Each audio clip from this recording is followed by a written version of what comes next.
Good evening, my friends. This is Paul, and tonight I'm going to be reviewing to you The Legend of Zelda Tears of the Kingdom for the Nintendo Switch. This is the very long-awaited sequel to The Legend of Zelda Breath of the Wild. It's pretty rare that Zelda games have direct follow-ups or games that take place within the same universe, but we've got Majora's Mask to Ocarina of Time and A Link Between Worlds to A Link to the Past to prove just that. So this game combines the best of both of those follow-ups and does it in the Breath of the Wild universe. This uses the same Hyrule as in Breath of the Wild, the same engine, same general controls, but spruces it up with lots of extra places to explore, some new mechanics, and Matt Mercer as Ganondorf. Can you believe it's the first time Ganondorf has actually spoken sentences in a Zelda game since... You dare bring light to my lair? You must die! Before we get too deep into this review, some of you may want to know if it's worth spending $70 on an asset reusing Zelda game. Well, I do think paying premium price for this was the right call, as this is a humongous game, possibly even bigger than Super Smash Bros. Ultimate. Not only do you have all of Hyrule, which was already considered one of the biggest worlds in gaming, even surpassing that of Skyrim, but now it's been modified and expanded with stuff like extra caves to explore, more wells. But in addition to the new stuff in the existing world, you also have a sky world and an underground world, and on top of all that, when going in between the three layers of Hyrule, there are no loading screens. Yes, that's right. A fully open world, three-layered zone with no loading screens, and the only true technical hiccups are a few minor slowdowns and pop-in, but nothing that's like super jarring or that's gonna really stand out. Most of the time I didn't even notice because it's just such a seamless experience. Granted, there are still loading screens going in and out of shrines between cutscenes and when you're fast traveling, but that's to be expected. What isn't expected is how much bigger this game is. The main quest alone took me much longer than Breath of the Wild's did. It felt like this game just did not want to stop. It wanted to really flesh out the story and the quest as much as possible, and I would say for the most part, it didn't feel like padding. It felt like everything I needed to do felt like an integral part of the experience. It felt like doing all of that added up, and it didn't feel like the developer said, let's throw in this extra dungeon because this game is too short. No, I wouldn't say that was the case at all. If anything, Nintendo threw in a little bit too much extra stuff and decided, hey, if you still want more to do, we have a boatload of side quests. Some of them have even been renamed side adventures to show that they've really expanded the size of this. This game is going to keep you busy for quite a long time. So now that we've gotten the price tag out of the way, that yes, this is a huge game, lots of content, very well optimized, what is the game? Well, if you haven't played Breath of the Wild, this is an open world game, so it praises itself on the tremendous amount of freedom you have in movement, in exploration, and in your ability to create. Most of Link's moves from Breath of the Wild return. You can still climb almost any surface. You can still use the paraglider, though it takes a bit longer than I would like to unlock it. And overall, the same controls and mechanics, but now Link has a special new hand that gives him new powers that he can unlock in the training area. These powers include being able to move objects around freely, no longer restricted to just metal objects like magnesis was, and be able to glue them together. And this alone is probably why the game was delayed so much. I can imagine Nintendo can come along and say, yeah, it took us just 2 years of development getting the crafting mechanic alone to work. On top of that, you've also got the ability to go through ceilings to reach the upper side of the platform above it. I'm not really sure how to describe it, but it is really cool to watch in motion. The ability to blend elemental properties onto a weapon to make it more powerful and have additional effects. And finally, the ability to rewind an object's movement. which conveniently has unlimited range. And these new systems allow for the game to be traversed in so many more fun and game breaking ways. There are so many times where I encountered a problem and the way I solved it was totally different than the way another friend solved it. And with the flexibility of the crafting system, you can make pretty much anything as long as there's the materials for it. I personally loved trying to find ways in which I could completely break the game beyond its limits, where I could say, surely the game won't allow me to build this. Surely this is just too much for the game to handle. And it would work. If I couldn't get across a chasm and there was a proper way to do it, and I'm like, screw that, I'm just going to attach a couple of logs together, walk across like a tightrope and call it a day, yeah, you can do that. As long as you have the imagination, it does seem like pretty much anything is possible in this game. Granted, Breath of the Wild was like that too. It also had its fair share of problems where one player would do one thing and the other would do it another way. My friend and I had two different ways of opening a gate in one of the dungeons. But Tears of the Kingdom feels like it steps it up a notch. The crafting alone probably would make an entire second game out of this mechanic. Nintendo could get away with making their next game just around crafting and not even a Zelda game, and they could probably charge $60 for it because it works so darn well. Was it explained very well? Personally, I was a bit overwhelmed at first.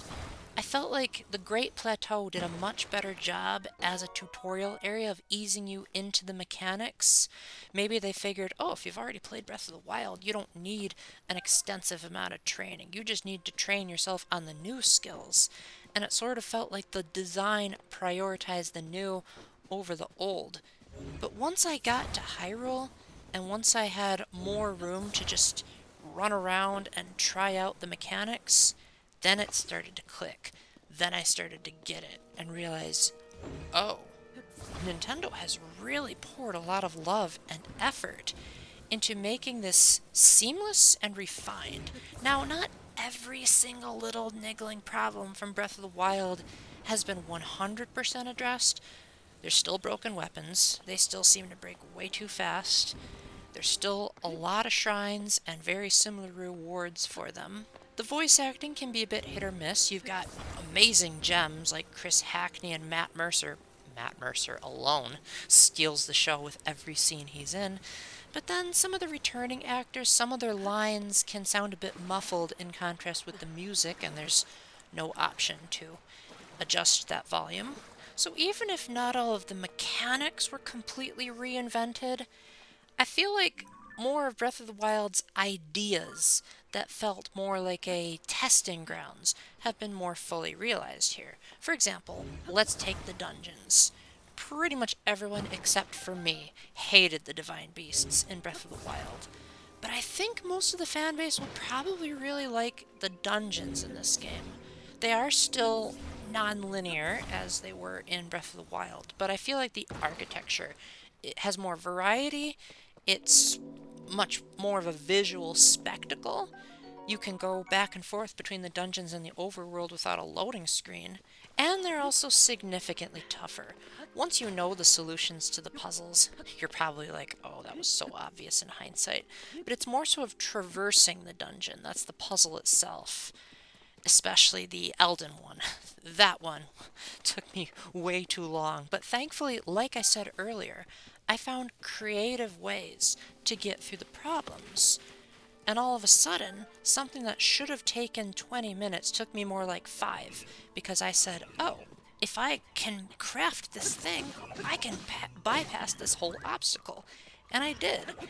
And I overall felt like that was the feeling I had even when I wasn't crafting, was the game doesn't give you a whole lot of guidance on what to do. Breath of the Wild was the same way, but I feel like this game is even more cryptic. It would say a very basic hint, and if you figured that out without using a guide, you felt like a mega mind. It felt like you had overcome something even more powerful than Ganondorf itself. And the game is filled with examples like that. The rush of euphoria and that feeling of, I want to tell someone what I was able to accomplish, was overwhelming, and I don't think I've had a game since Breath of the Wild that made me so happy to say, oh my gosh, I can't believe that worked, to my friends and family. Speaking of friends, I feel like Tears of the Kingdom is going to rejuvenate that community element that the original Legend of Zelda fostered. Back when Zelda 1 came out, kids would exchange stories about what they discovered, and that would be like the pre internet Discord servers. And Tears of the Kingdom has allowed me to do the exact same thing. I've been able to talk to other people who have the game, and they will do totally different solutions than me. We would be able to give each other advice on what we discovered. Oh, you found that legendary shirt? Oh, cool, I didn't know you could do that. In fact, some of the footage you're seeing is actually me taking advice from a friend, such as when I'm lifting up the crates and dropping them on the ground. I thought you just had to break them open, but the force of having it fall down can break it for you. And it's just such a cool feeling that the game doesn't feel overly scripted.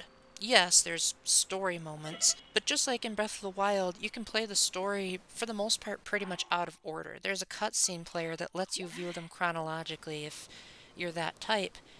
The story isn't spectacular, but I will say it's better than Breath of the Wild because I feel like it actually has twists. Most of the twists are stupid easy to see coming.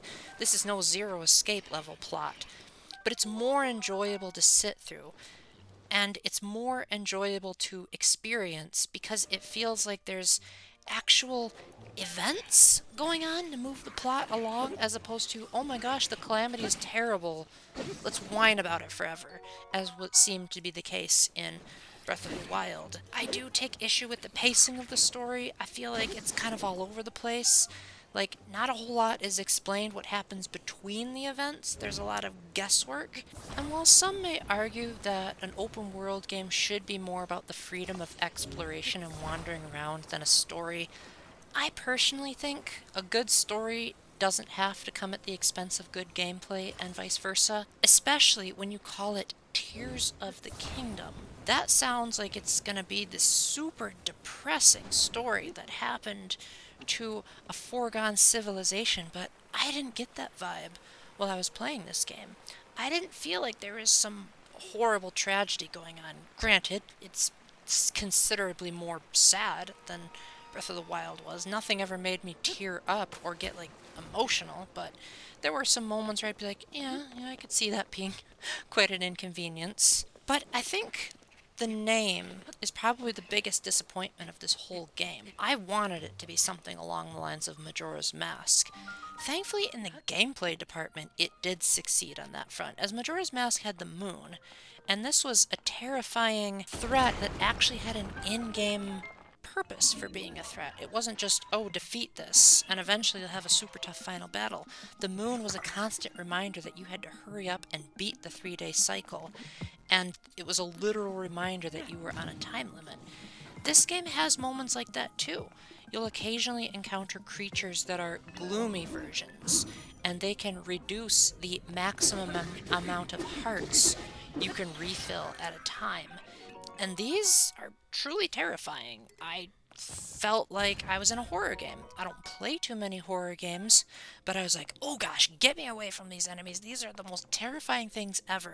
Not in terms of they were scaring me, but more in terms of I felt totally hopeless against them. I felt like there is no way I can beat these guys. And that is the kind of feeling that Majora's Mask gave, with the insurmountable odds of the moon and the dungeons. And when it all clicked, when you finally discovered that's how you get past all of it, this is how I'm going to beat the final boss. And as someone who has had to overcome aquaphobia, for example, I didn't really think about it at the time, but in retrospect, it probably is a comparable feeling. When you've overcome something you're so terrified of and that's holding you back so much, you feel like you can do anything. And that's kind of the feeling I got from this game.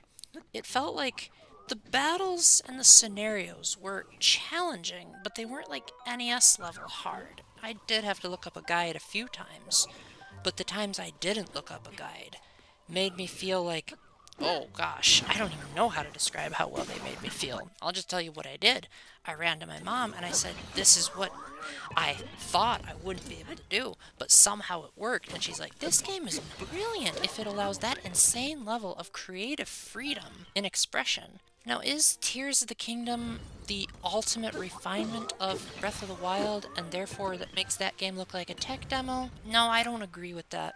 I still think Breath of the Wild is perfectly playable, even now. I wouldn't say that it looks dated or out of touch because Tears of the Kingdom was so much better. I just think this game offered a similar experience with different mechanics and a different story, and it managed to be another great game. The newness factor will probably have to wear off a bit for me to determine if it's better than Breath of the Wild or not. But I do think it's at the very least on the same level, whereas I think I could say I like the games equally at this point. So the real question would become, should you spend the full $70 on this? Well, if you're strapped for cash like me, I think you probably could get away with renting this, but you'll be renting this for a very long time because the main quests go on and on. To my knowledge, you can't just waltz up to Ganondorf right away and beat him like you could in Breath of the Wild. You actually have to invest time into the story. But if you do decide to buy this, it's probably going to keep you busy for several months, possibly even years, if you're trying to 100% complete it. If you are going to rent this, make sure you have a long-term plan like Gamefly where they give you unlimited time to rent. Because, like I said, unless if you've got a guide that's teaching you literally every single step, it's going to take you a while. But it's going to be like an incredible journey with a very rewarding payoff. Personally, I'm in the camp that thinks that the final battle was kind of a little bit too tough because I think Nintendo took the feedback of Breath of the Wild's final battle being too easy and said, "We'll show you a hard boss." But even though it was unfair, it also felt so rewarding when I exploited the boss and I figured out, oh, so this is a consistent weakness. And I feel like a boss like that is the culmination of everything that I had tried to learn as the game progressed. I had mastered stuff like archery and combat, and I was being rewarded for it. I almost forgot to mention this, the joys of unscripted reviews, right? But I forgot to mention that is one thing where I do think this game is a downgrade to Breath of the Wild, and that's in its combat. It feels like it's harder to gauge where the enemies are in 3D space. It's harder to do perfect dodges and flurry rushes. I'm not the only one that said this. I know a friend of mine who said he doesn't like the combat in this game either. And I think people that are used to like bashing back the guardians as beams are going to have a heck of a time on this, although thankfully there are no guardians in this game. As far as I know, there might be a side quest, but as far as I know there aren't. But I think the gloom enemies fill the void of that terrifying, ominous can we possibly beat it that the Guardians gave, and that sheer level of terror. Tears of the Kingdom is probably going to be my game of the year of 2023. I loved Breath of the Wild's ability to wander around, but not just wandering, but having fun while wandering by using systems like climbing and the paraglider and the Sheikah Slate to make it enjoyable from a gameplay perspective. Tears of the Kingdom may not have the Sheikah Slate powers, but the stuff that it does give you rejuvenate that thrill of moving around. And the satisfaction I felt when I finally beat the final boss and saw the credits, I felt like I was a master of the game, and I didn't even do most of the side quests. I was blown away by how much Tears of the Kingdom recaptured a lot of the magic that I didn't think they'd be able to bring back from Breath of the Wild. It didn't recapture all of it. The concept of an open world Zelda, it's been done before, so how do you wow me again? But yet at the same time, having the sky and the underground, that those were pretty well done. I do think the sky islands were a little bit spread out and not much to do on them, and the depths could be annoying if you didn't bring the right tools. But once I figured out the proper way to investigate the depths, my frustrations basically disappeared. And I found myself saying, oh my gosh, they made 3 layers of Hyrule. This is incredible. Is the game perfect? No. I do think that the story is a bit lacking. Some of the voice actors, their voices are a bit too soft. I also think that the breakable weapons is kind of annoying. The final phase of the final boss is a bit too easy, but it's still a visual spectacle, and the other phases are really incredible. I really like Matt Mercer's Ganondorf. I hope he voices in another Zelda game because he did a phenomenal job here. And I really hope that whatever the next Zelda game is, if it takes on a new world, I hope that it's able to recapture that feeling of insurmountable odds being bested by silly and dumb solutions. So with that, thank you very much for watching. It took me way too long to record this because I just didn't know how to express my feelings adequately with words, but hopefully my unscripted rambling gets the job done and you guys can detect that I really, really love this game. Whether it's worth $70 or not, I don't know. I'm leaning on the fence of, yeah, I think it probably would be worth that because it is a very high quality game. It's not buggy or glitchy. There have been 2 patches since the game came out, so clearly Nintendo is listening to the feedback and getting on that right away. And there's so much to explore. 3 darn layers of Hyrule. That alone is mind blowing.